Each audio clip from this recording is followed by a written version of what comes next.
So we're going to go ahead and get started today. I wanted to do something that you guys may not have ever heard of this company before. The ACSM, the American College of Sports Medicine, is kind of the premier institution when it comes to personal training, physical therapists, everything come out in the fitness industry. And they've actually just released their latest study. We're going to go over it. They haven't done one since 2009. So again, I wanted to go over because there definitely have been some changes, and I think that what I like about it is that it's definitely geared more towards the average person, right? So, like in the past, it definitely was a little bit more geared towards athletes or people who were already very consistent, very performance based, maybe. And this is like, hey, general population. Like this is what we need to be doing.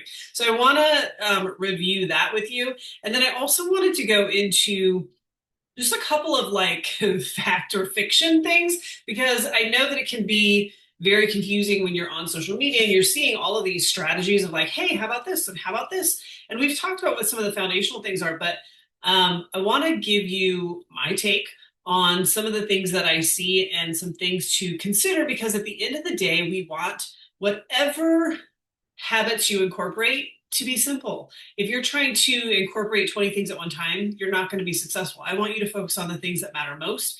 And then as you get better and you start to incorporate these things, and you can layer things in, right? But I don't want you wasting time on things that maybe don't really move the dial a whole lot. So we're going to go ahead and get started today. Let me share my screen really quick. Maybe. There we go. All right. Okay. It is working kind of slowly today, so I think you guys can see that. So the strength training standards just changed. I'm going to explain again what the latest ACSM guidelines are, some of them, an overview, and then what this actually means for you. So why does this matter? The American College of Sports Medicine, basically, as I just said, they are kind of the premier organization that sets the standards for personal trainers, for physical therapists, for health professionals. And these are updates that the one that they just did are updates from 137 different studies. So keep in mind, this is one thing that I will point out is that you guys, there are studies on all the time, and you can take a study to prove a point for anything, right? So a lot of times when people ask me about things, I'm like, like I'm seeing some stuff. We want to see repeated studies. So this is 137 studies with over 30,000 participants, right? So it is a solid study. And again, they haven't updated this since 2009. So it's not like they're cranking out all of these studies. So here's kind of the gist of what has been updated. I will also try to keep an eye on the chat. The biggest changes is strength training is no longer considered an optional lifestyle habit. It really is foundational for health, for your overall health.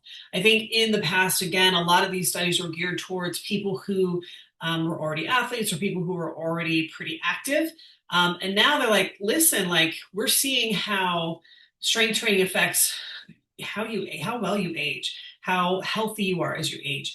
And so what the guidelines are going to show you is that it's expanded for the average person who just wants to age really well. And this is really important, especially in midlife, because, as estrogen, you guys probably get tired of me hearing me say this, but as estrogen drops, things change. And so your risk factors for things like cardiovascular health go up, diabetes, you become more insulin oops, I see a chat. You become less insulin sensitive, right? So all of these things affect midlife women. And so we want to make sure that we're doing the things that we need to in order to create longevity. Hold on, let me, oops. This is a great question. I'll have to actually go back and read this. I'm going to read the question to you guys. Curious, of the 30,000 plus participants, how many were men, women over 40 and over 50? This is a great question. I actually don't know that. I'm going to find out and see if I can get data on that. Thank you for asking it because that is also a very, oh, Courtney says, or over 80, or over 80. This is a very, very good point. Thank you for bringing it up, is that a lot of the research that you see out there is actually done on men. And the reason being is that men do not go through the hormonal shifts that we go through. If you think about it, as women, even before perimenopause, when things are quite crazy and chaotic, we go through big hormonal shifts within a month, right? Men don't go through that, and so when you're having to have a stable environment to do research on, we're not it. And so that's a very valid question. I am actually going to check into that. I'll let you guys know. So let's dive in. So what strength training actually supports? Over the past several weeks, what we've covered is that we know that through strength training, it can dramatically impact your overall metabolic health. Not just like a lot of times we hear metabolism, we're thinking burning, like how much am I burning? Your overall metabolic health means how every system in your body is functioning, and it will impact that greatly by strength training. We know that by strength training, we can increase muscle mass. Keeping in mind, I almost changed this word because I know a lot of times women are like, I don't want mass. Muscle is smaller and more dense than fat. You do want muscle. So muscle mass just means the amount of muscle that you have. We know that through proper strength training, we can improve bone density. Super important. Insulin sensitive. So we talked about this, I believe, last week. We talked about it a couple times, where when we strength train, what happens is the cells need that insulin, right? So they'll, instead of becoming resistant where they don't want to open up and pull that glucose in, they now will open up and pull all of that in and actually use it. So it does greatly impact your insulin sensitivity. It gives you overall energy, right? Which again goes back to overall metabolic health and greatly impacts your long-term independence, which I think all of us want.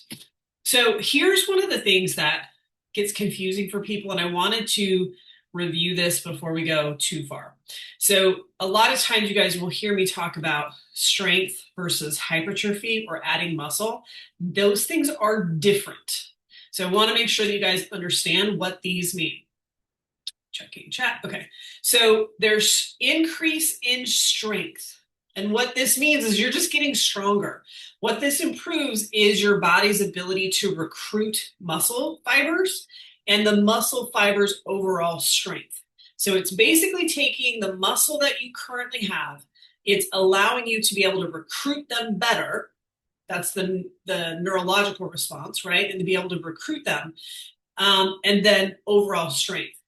Strength training is also going to improve bone density and just overall capacity, right? Now, when we typically look at overall strength, typically we will look at higher loads for lower reps. Now, I'm going to give you the argument to this, but ideally what we're looking for is anywhere from what we call 1 rep max up to about 6 rep max. Right? So these are going to be typically compound movements. We're not talking about a bicep curl.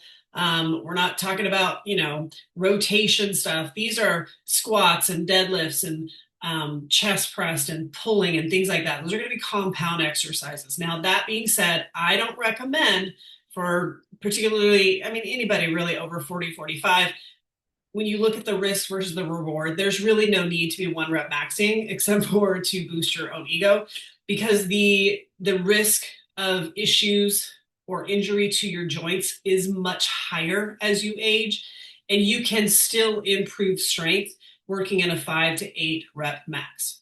Now, here is the argument to that some people will make, and maybe you're thinking this. Jen, I'm not working in just a 5 to 8 rep max. I'm working still in 8 to 10 or 12, but I'm definitely getting stronger. I'm lifting heavier. And my argument to that is you're not technically getting stronger in the beginning. In the beginning, it's more about mechanics. So if you guys have been in a session with me, sometimes I'll come by and I'll tweak a move just a little bit. And all of a sudden you're like, oh, that feels different, right? And the reason being is that I'm helping you find the bigger, stronger muscles, or putting you in a position of power where once you learn it, the mechanics of it, you will be able to lift heavier. But what we're doing is we're getting that recruitment going. And as you do that, your mechanics get better, your brain's ability, the neuromuscular activity improves. All of a sudden, you're lifting heavier. It makes you feel like you're getting stronger. So it can feel that way, but in the beginning, it's not technically improving the strength of those muscle fibers, if that makes sense. Hopefully I didn't lose you guys on that. Could you, and this is part of the study, could you technically get stronger using higher reps? Technically, you could over time, in that, let's say that you're choosing a weight that you can do 20 reps, right? You are going to be recruiting different muscle fibers. And if you think about it, if you lift a weight that you could do 20 reps, what are the first 8 to 10 like? Probably not that hard. So you're not actually doing a whole lot of work for the first half of that set. And what we are doing is we're working on more endurance, which is what we call slow twitch fibers, which women have more of anyway. So that first 8 to 10 isn't really building strength anyway. Now, if it helps get you geared up to go heavier to where eventually you're actually creating the resistance enough to improve strength, so be it. But it's not that you're improving strength in the first part of that set. Does that make sense to everybody, or did I completely lose you? We're good on that, hopefully.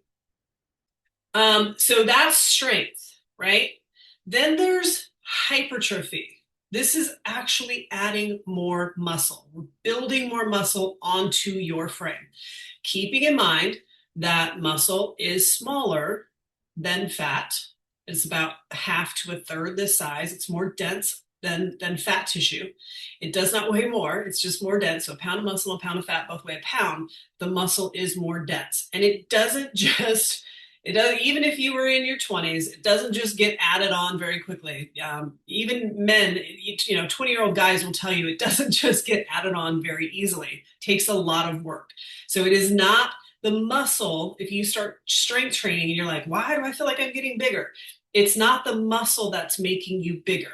It's that you're adding on a little bit of muscle, but you haven't removed the fat yet.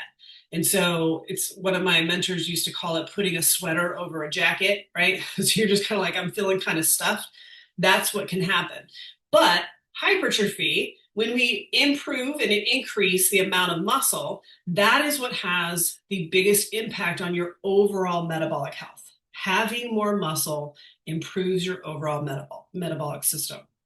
And because of that, over time, affects body composition, which means your fat to muscle ratio.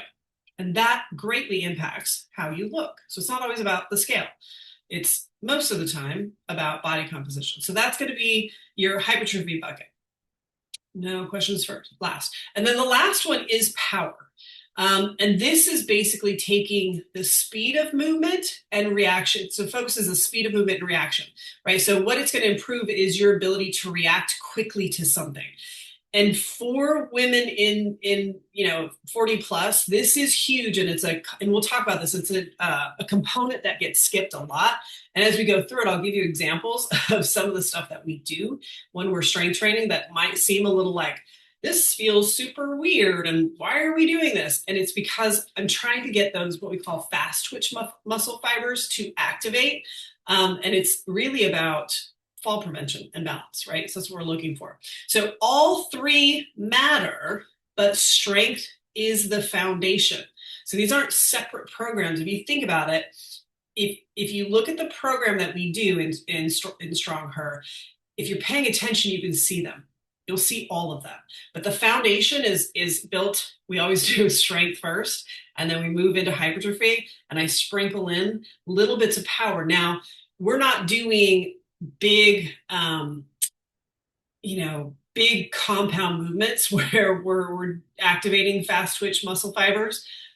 We do it in small ways. And the reason that we do that is that we have to build up enough strength first so that we can then move into doing more power. Is there a difference between the time and effort to build strength or hypertrophy or power? Great question. It really is going to be dependent on your goal. Some people already have a decent amount of muscle, right? So they're like, I don't really need to add more muscle, but I would like to get stronger. Um, there are some people who want a certain aesthetic look, so that would definitely be more hypertrophy focused. Um, and then also, if you are a woman in midlife, you definitely should be looking at hypertrophy because we want to add as much muscle as we possibly can. So I would say you want to kind of keep it pretty balanced if you just have longevity goals. And then you can kind of tailor it a little bit based upon if you have aesthetic goals from there. Second part of the question, if you're trying to focus on second part of the question, if you are trying to focus on one of the three types, am I missing that? I may not understand that. Oh, I answered it. Okay, there you go. Great questions. Thank you. All right, so let's break these down one by one. So these are the minimum requirements to improve overall strength, right? Again, minimum requirements. We need at least 2 days a week. Typically, what we want is full body or compound movements in training. Again, this is going to be your deadlifts, your squats, your big pushing movements, big muscles, right? So we always talk about, or I always talk about the squat, hinge, push, pull, right? Those are your basic four. We want to get strong in all of those because all of the little synergistic smaller muscles actually help with those compound movements. In general, we want at least 4 to 8 exercises per workout. Okay. So we want at least 4 to 8 per workout. We need 2 to 3 sets of each. And we want to work somewhere between 3 and 6 reps at 80% effort at a challenging weight. Now, a lot of times you'll see me change our strength movements a little bit higher because either have new people in the class who aren't doing like heavier deadlifts or pull-ups or things like that. They're still learning the mechanics of a movement. So I don't really want them doing 3 to 6 reps because their connective tissue can't handle it. So it really just depends on the movement. I think we did sumo squats this time for my in-person peeps, and that is a little bit higher rep. And it's just because of the movement, because we're not using a barbell. And I don't want to do barbell sumo squats just yet because most people just don't have the hip mobility, right? So sometimes I will change that based on what we're doing in the actual session and why. But in general, we want 3 to 6, maybe 8 reps at 80% effort.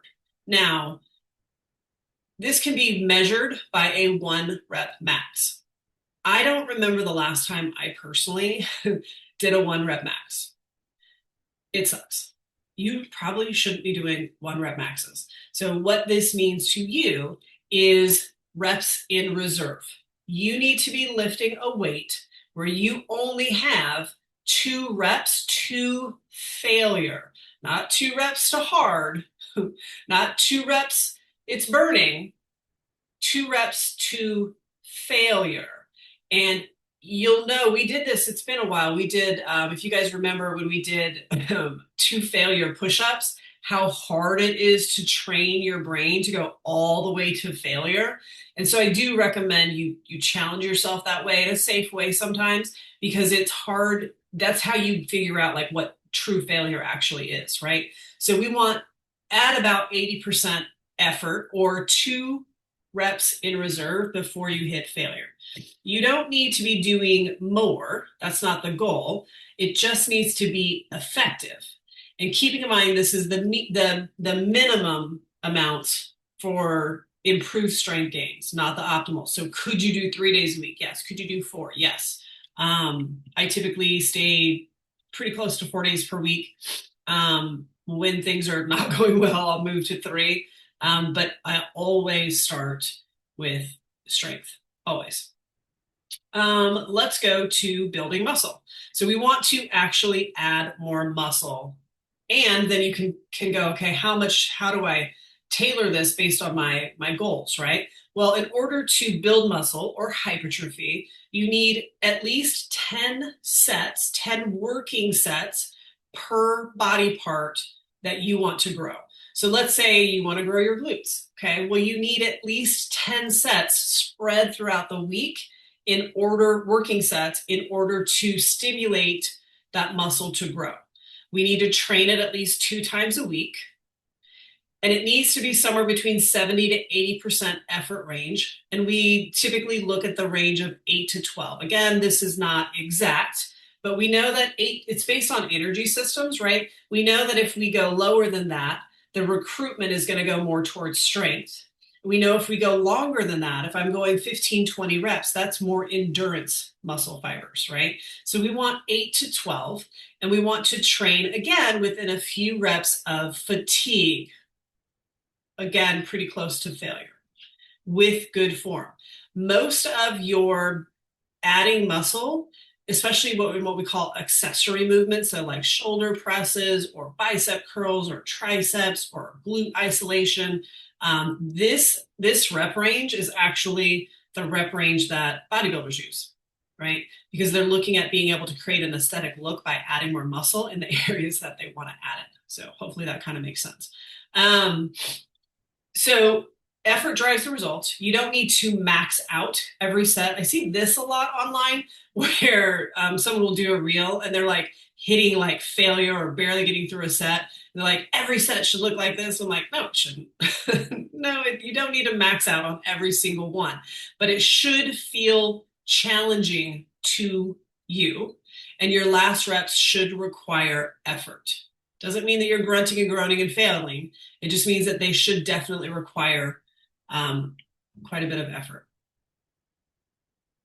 Okay, so this is the missing piece. This is the power piece. Oh, before I start, to clarify, 10 plus sets per body part. You did 3 sets twice a week of squats. 3 sets. Do squats, you would need 3 to 4 more to grow that body part. You have the idea right. So if squats, just keep in mind, are a compound movement. So a lot of times you'll hear me say quad focused or glute focused. So let's say that you wanted to grow your glutes more. We would have you hinging more, then that could count towards that set. So let's say you did 3 sets twice a week. That gets you to 6. You need at least 3 to 4 more working sets in order to grow that body part. And when you start to put this together, you'll start to see that you can't grow everything at once. Like, you can't like hit every single thing every single week. Even bodybuilders will have certain focuses in a mesocycle. So just kind of keep that in mind, that you're going to want to kind of switch that up a little bit. These are all good questions. All right, so the power piece, right? This is the one that a lot of people miss. And this is super important, especially as we age and as women, because this goes back to what I was talking about, the fast twitch muscle fibers.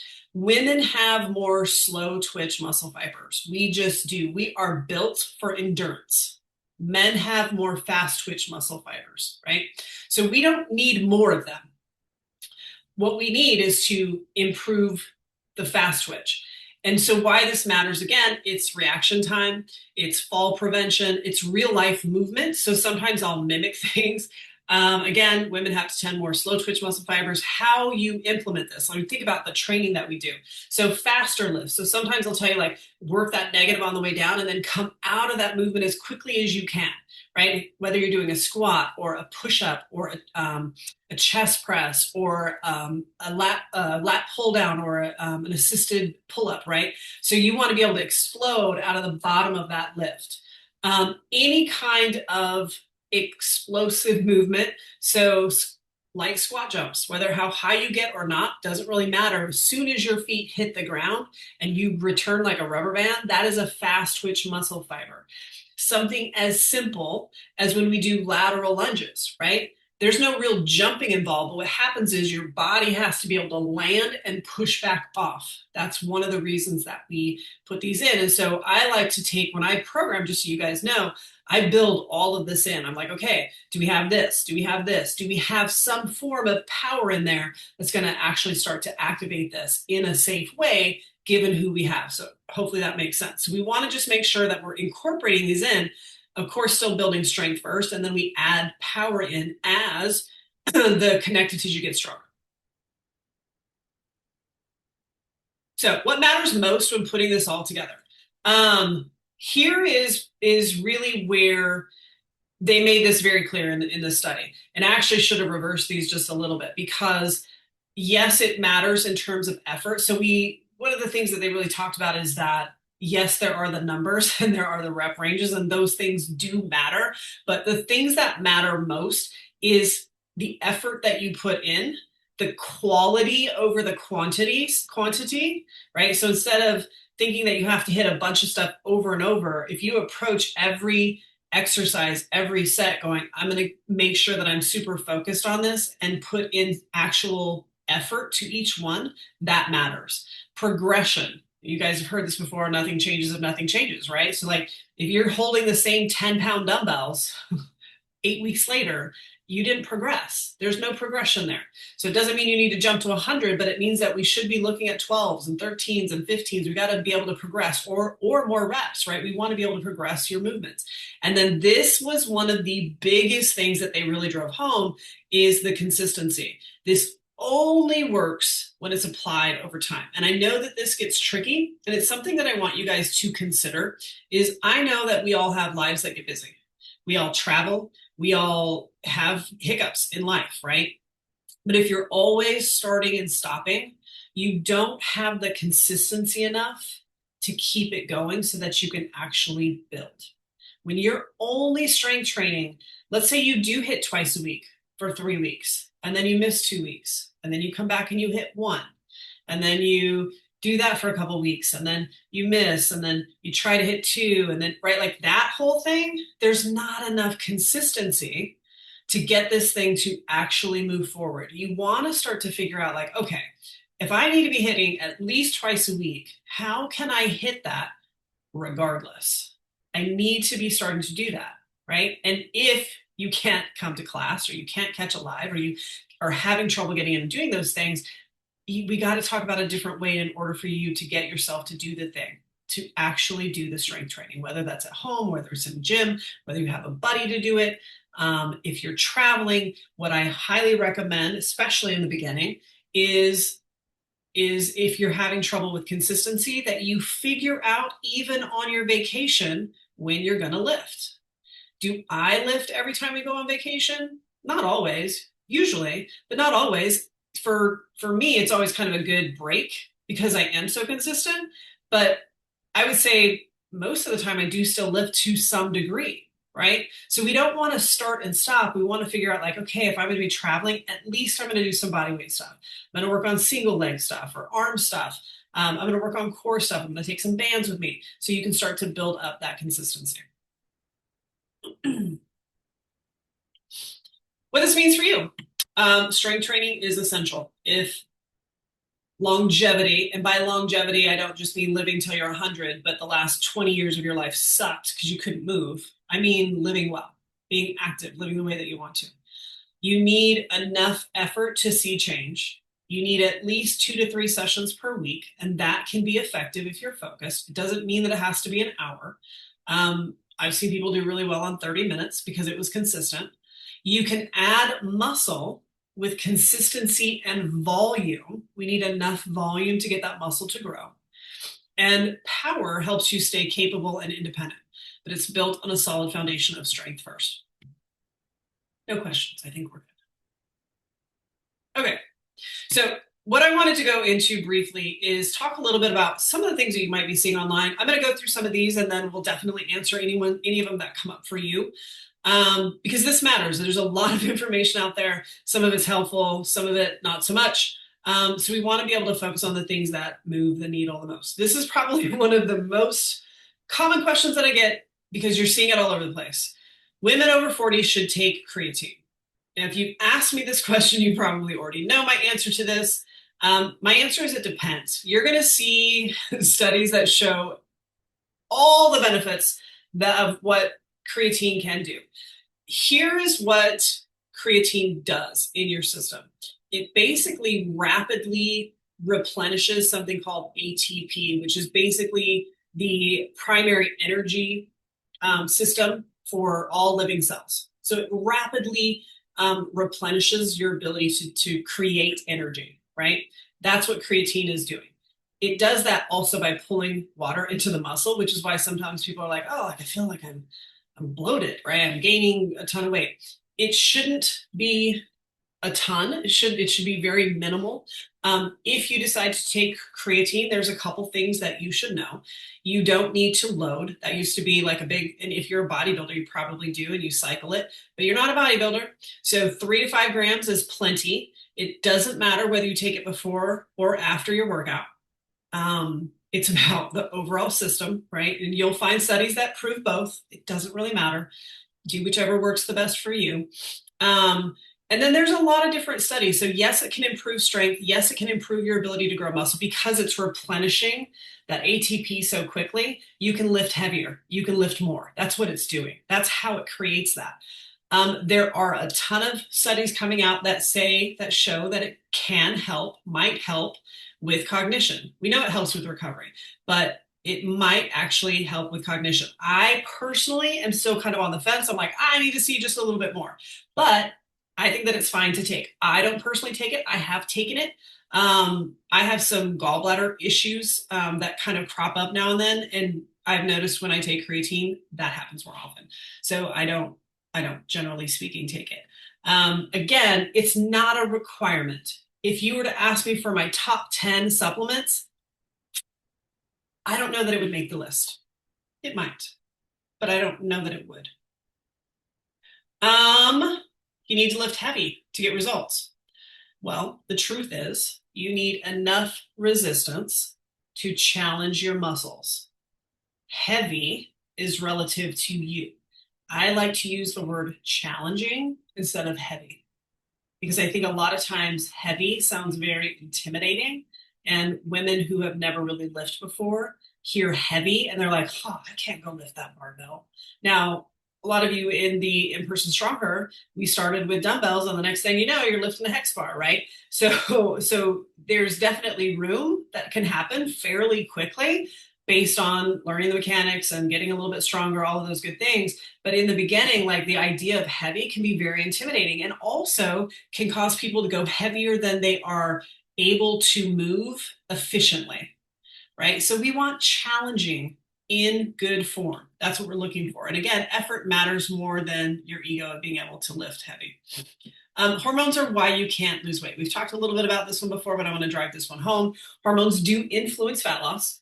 We've talked about leptin, ghrelin, insulin, and cortisol. So a lot of times when you hear hormones, people instantly think of estrogen and progesterone and testosterone, and those do have impact. But the reality is that if you can balance your leptin, ghrelin, insulin, and cortisol and get those like in the circadian rhythms and the way that they should be working in optimal levels, a lot of the, not all, but a lot of the symptoms that you get from the other hormones being off kind of quiet down a lot. I've seen people get off thyroid meds just because they balance those, right? So we just got to get those in place first. At the end of the day, your habits are going to drive your results because your habits also influence heavily those four hormones. Heavily influence those four hormones, right? So get those in order first, and then we can deal with the other stuff. You don't need perfect hormones. You just need the right strategy when you're putting this together. How do you get those hormones balanced? That is a very loaded question. Protein. So when we look at, I'm going to go through these quickly, and then I'm going to give you some trainings to go back and watch. When we look at leptin and ghrelin, those are your satiation, right? So leptin is your satiation hormone. Ghrelin is your hunger hormone. Well, we balance those out by keeping ourselves satiated. So that goes back to protein, hydration, and fiber. That keeps you satiated, right? Those also keep your blood sugar level, which then affects insulin. So we want to keep those level. That's the first start of that. And then when we balance our insulin by getting those three in and we're strength training, and let's say that insulin is now doing better, cortisol by default will improve because it works very closely in opposition of insulin, right? So that's how you start that. There was a training that we did, Jean Marie, called insulin, cortisol, and belly fat. Go back and watch that one because I talk about that one quite a bit. You should avoid carbs in midlife. So here's what I will say about this. It is a, it is a valid question. And the reason that it's valid is that we do become more insulin resistant as we age. We do, especially as females, right? Because again, of estrogen, right? So then you think, well, then I guess it just means I need to cut my carbs. No, it doesn't necessarily mean that. It means you need to find the sweet spot. You want to find there's a kind of a carb tipping point, and that will vary person to person. Carbs support energy and recovery. Carbohydrates also lower cortisol. So we don't want to get rid of them. So we got to find that sweet spot. Each one is going to be tailored to individuals' needs. Now, if you are someone who trains 4 to 5 days per week, you're lifting weights, you're doing cardio, you're going to need more carbohydrates than somebody who lifts twice a week and then maybe hits 8,000 steps a day and isn't quite as active. That person doesn't need as many carbohydrates. The person who is much more active does. And what that will do is it will pull that insulin in to be used. We're looking for the sweet spot. We don't want too low, but we also don't want too high. And so we're looking for the place, and this is typically how you find it. You play with it, right? You're looking for, if you start to get kind of puffy, right? Like if you notice like my waistline's growing a little bit, my just everywhere, I'm just kind of a little bit puffy. Too much carbohydrates can do that. If you notice swings in your energy, too much carbohydrates can do that. Those are typically the big ones to look for when you're getting too many carbs. Sleep gets kind of more dysregulated. That's a big one. If you aren't getting enough, you're just fatigued, right? You're just like, oh, I'm just sluggish all the time.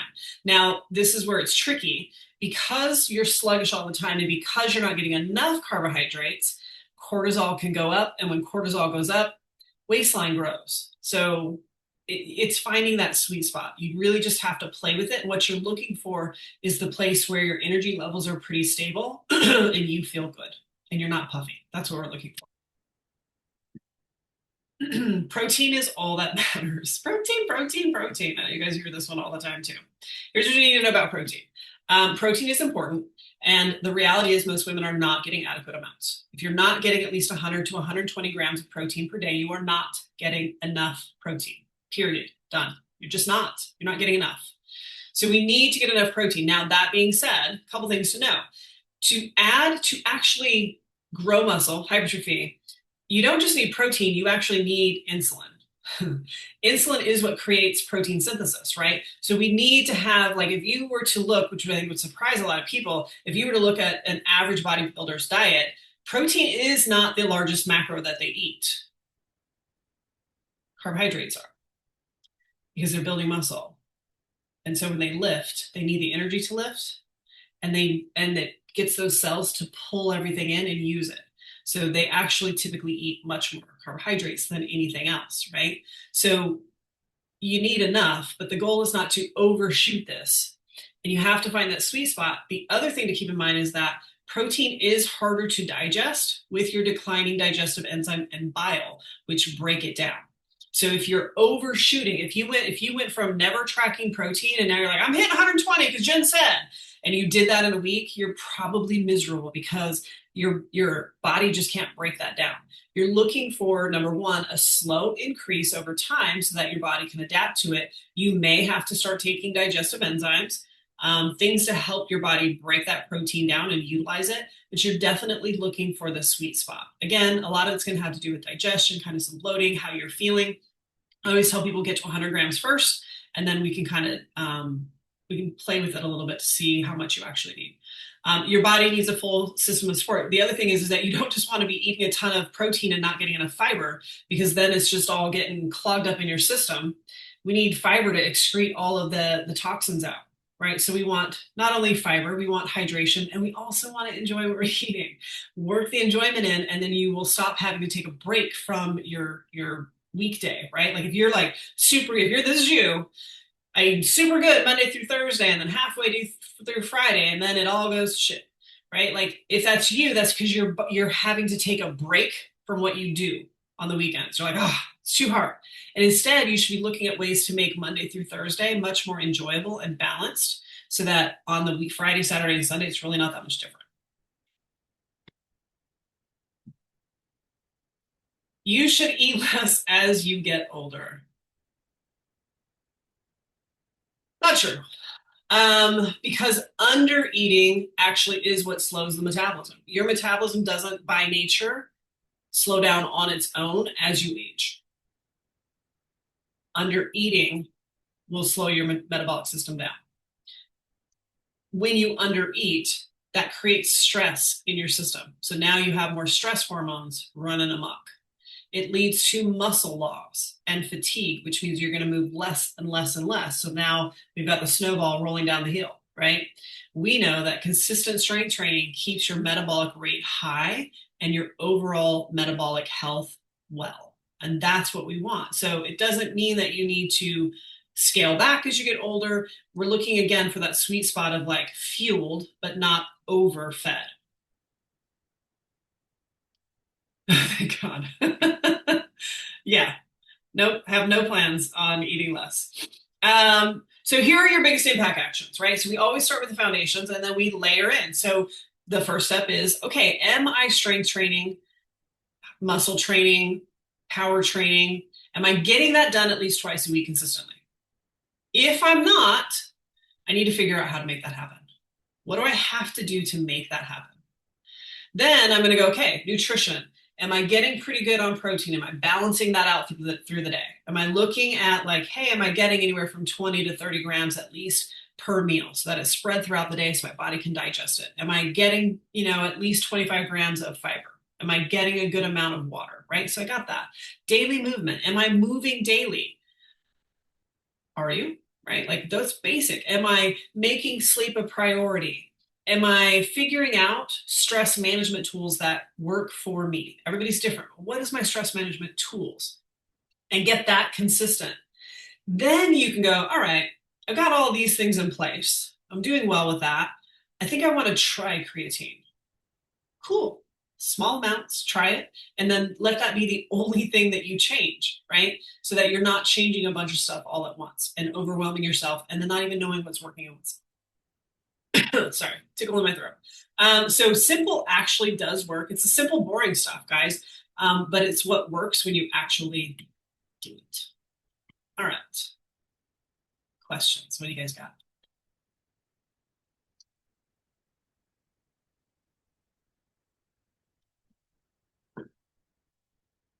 And you guys can unmute also if you want. You mentioned creatine might not make your list of top supplements. What would? I think I'm going to do that next time. Off the top of my head, number one would be protein. Most people are going to have a hard time hitting their protein requirements. And so I would say some form of external like protein powder. I'm not a big fan of bars. I do eat them once in a while. I have one and I don't do it for the protein. I do it because it's sweet. This is the only protein bar I eat ever. And it's this one. Oh, there we go. And it's just sweet enough. And it's got like 12 grams of protein. But again, it's like, it's good. It gives me a little sweet treat in the afternoon and then I'm good. That would be my top one. I would say magnesium. I'm a big fan of magnesium glycinate. We don't make enough. It's something that your body actually does produce, but we don't make enough. And it actually helps calm your nerves. It actually helps calm. It's how it helps. So like there's different forms of magnesium. Citrate is known for helping like constipation, but basically what it's doing is it's calming your nervous system, so it calms your intestines down so that you can get regular bowels. So I'm a big fan of magnesium. And then my third one, I'll give you one more, would be fish oils because it's good for your heart, good for your brain, good for your joints. Those would be my top three off the top of my head. And then I was thinking about doing my top list of supplements maybe on the next call. Make sure. Ooh, we got some good questions in here. I'm going to go back through and grab. So that's that one. Does protein from collagen supplement count as protein? It does, but it's not a complete protein. So this is where you'll hear people say that if you drink collagen, Don't count it towards your protein requirements. Okay, well, would you say that to somebody who eats plant-based protein? It's not a complete protein.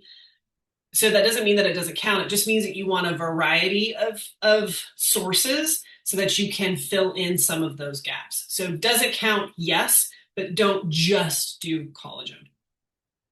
How long does strength training take before you should see results? Assume twice a week. My question on that would be, what is your definition of see results? And then I'll tell you. I'm going to keep going, but answer that. Is intermittent fasting good for women? And in general, no. The reason being is that let me back up. Everybody's different, but a good 12 to 13 hours at night is a good place to start to play with.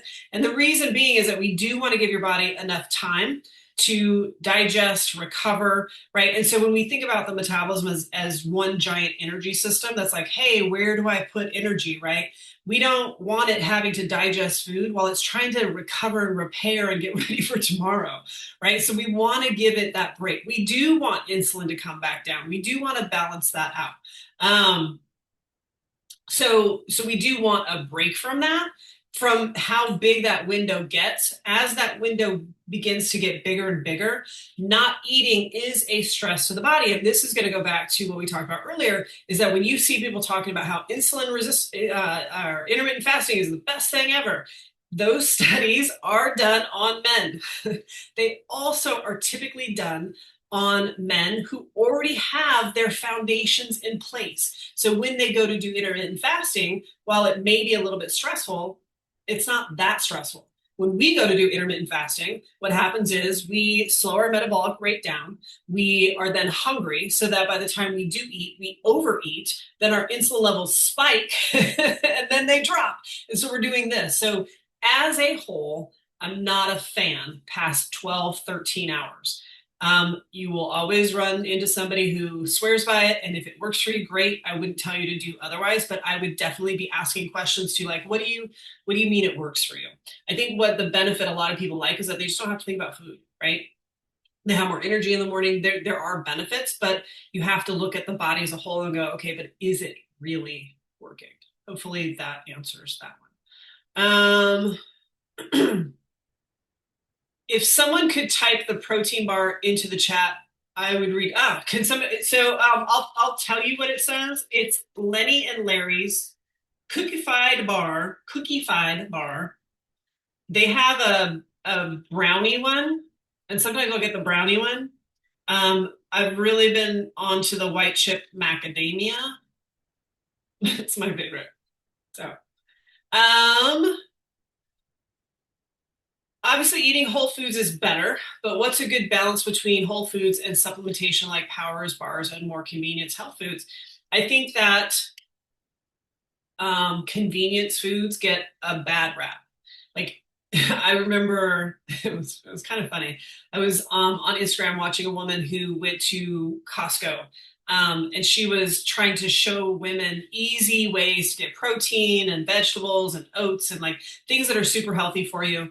And the reel actually went viral. And the reason it went viral is all of these like holists, right? These like, oh my God, like that's all processed foods and like blah blah blah, and you should be, growing your own vegetables and like all this stuff. And it's like, okay, like I think we completely missed the whole point here, is that if you have the time and the ability to grow your own vegetables or make your own food all the time, fantastic. Yes, absolutely do that.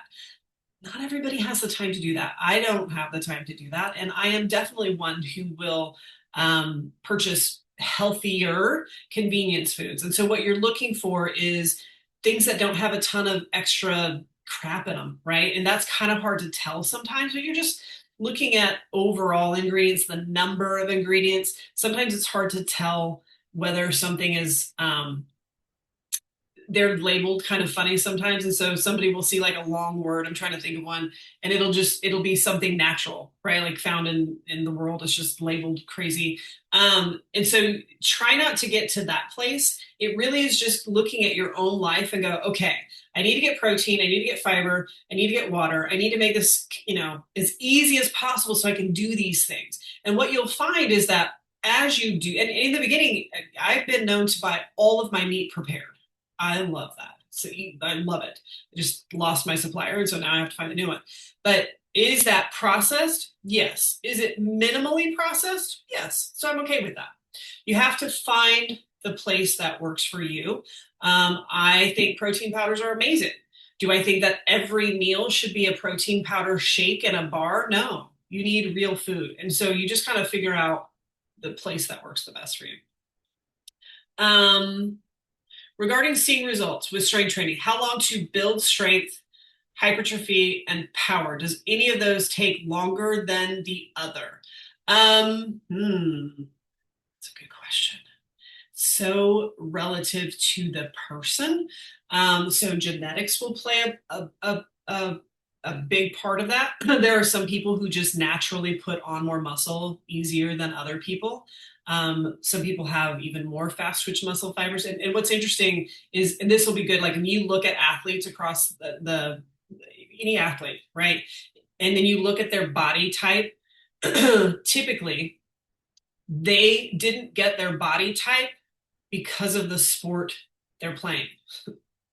They're playing the sport because of the body type they have. Does that make sense? Right? So sometimes you can look at somebody and be like, I should just be a runner and I'm just gonna, get skinny like a runner. And it's like, unless you have the genetics for that, that's probably not going to work out really well for you. So that is going to be based on genetics. How long does it build strength? Typically, true strength, like actual building strength, you're looking at least 90 days to start to actually build the strength in that muscle fiber. So that's kind of a ballpark to be able to increase that. It will feel like it goes faster in the beginning. You'll notice, like in the beginning, maybe you go from 10-pound dumbbells, and the next thing you know, you're lifting a hex bar or you're lifting 90 pounds. You're like, that's a big jump. We see this a lot with seniors, right? Where it's like they go through this big jump, and all that means is the mechanics and the recruitment are firing up, right? All these little dormant muscle fibers are like our motor units are firing up. And so it seems like a big jump, but it's not true strength. That doesn't happen until over time. Hypertrophy, building muscle, again, that one's tough because everybody is different. Here's what I will say, you can notice a pump that looks like hypertrophy very quickly. But again, adding muscle for a woman in midlife, months to get 1 or 2 pounds. You're going to fight for it. It takes time. Power, you got to build the strength foundation first. But that being said, from a mechanics and a neuromuscular standpoint, you'll notice improvements pretty quickly. So like little calf hops that we did, or the ability to do a lateral lunge, those things you'll notice quicker because a lot of that is just the neuromuscular connection firing and getting better. But I would just set your set on like 6 months at least, roughly. Long answer. Hopefully that was helpful. Is it counterproductive to do 2 workouts in a day, such as a bar class in the AM and then a weightlifting in the afternoon? Jean-Marie, that's going to be, again, dependent upon the person. And I've never taken a bar class, but I've heard that they're fairly challenging. It's a different kind of challenging. It's not something I would recommend. If you can avoid it, I would go, are you recovering from it?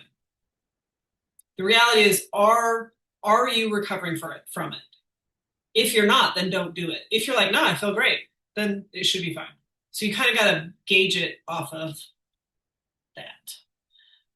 Should women modify their approach to workouts during the different phases of their menstrual cycle? Oh, this is a good, juicy question. No, the answer is no. And here is why. There are, without a doubt, times during your menstrual cycle where you will feel invincible. And there are times during your menstrual cycle that you will feel like it's taking every ounce of your existence just to survive. And so the idea of lifting weights or doing anything intense is like so far removed from your brain, and that would create stress. I have never, I know there's a lot of people who do this. I have never taught that because I would rather you just get in tune with your body and go, am I recovered or not? And adjust accordingly. Instead of an outside source that says, it's day 14 of your cycle, you should be doing this. I would rather you look inward and go, I feel good. So remember when estrogen rises, estrogen is your extrovert. She's your get up and go. She's super resilient. So as she's climbing after, it's like day 4, typically of your period, 4 or 5, when libido goes up, energy starts to go up. I'm like, hey, I got this, right? That's estrogen climbing. And so it's a great time. You're more estrogen or you're more insulin sensitive, you're more resilient. It's a great time to push a little harder, eat a little bit more. You'll recover better. All of those things are great. And then as she starts to come down, not so much, right? And then as you get closer, this is the PMS, as you get closer where both of those hormones are bottomed out, is when you are most stress sensitive. But the thing is in most women, especially as you go into perimenopause, you can't count on any of that because there is no rhythm. So I would rather you learn to go, am I recovered or not? And I'm going to still work out, but maybe I tailor it and I scale it back a little bit. Does that help, Dee? How do you define feeling recovered? Does that mean feeling not sore, not fatigued? Great question. This goes back to, is your schmecht in check? Am I sleeping okay? So schmecht, SHMECD. S is for sleep, H is for hunger, M is for mood, E is for energy, C is for cravings, D is for digestion. So we did this a while back. You're going to take each one of those and go, okay, on a scale from 1 to 5, where am I at? 1 for sleep means I have trouble going to sleep. I have trouble staying asleep. I wake up tired. I'm definitely not getting enough sleep. I'm definitely not feeling recovered. A 5 could be I'm fine going to sleep. I may wake up to go to the bathroom, but I go right back to sleep and I feel pretty rested when I wake up. That's 5. Hunger is I'm hungry all the time. Like I can eat something and then I'm hungry immediately. Like half an hour later, I'm hungry, right? A 5 doesn't mean you don't get hungry. It just means you get hungry at meal times. It's been 4 hours. You're a little hungry, right? So you gauge that, your energy levels. A 1, it doesn't matter what I do. I wake up tired. I go to bed tired. I'm just tired. I'm just trying to get through the day, all day. A 5, I always say, is not like cocaine high. It just means my energy levels are stable and I can get things done the way, I'm good throughout the day. You want to make sure all of those are pretty balanced. They need to be, I always tell people, they need to be ideally 4s or 5s. Now, let's say that something's a 2 or 3. That doesn't mean that you don't work out. It just means that it's called a yellow or red workout, or a check the box workout. You show up, right? You guys have probably all done it. You just show up and you're like, oh, just help me get through this, right? There will be no record set today. I did one today, right? Because I was sick all last week. And so there were no workouts. I was having a hard time breathing. So this week is like, hey, I'm just going to get back in there, move around and lift. I did not lift anywhere what I usually lift, right? So you're just checking the box. It's kind of a yellow workout. So that's how you want to measure your recovery. What is the biggest mistake or misconception that you think women 40 plus make when it comes to lifting?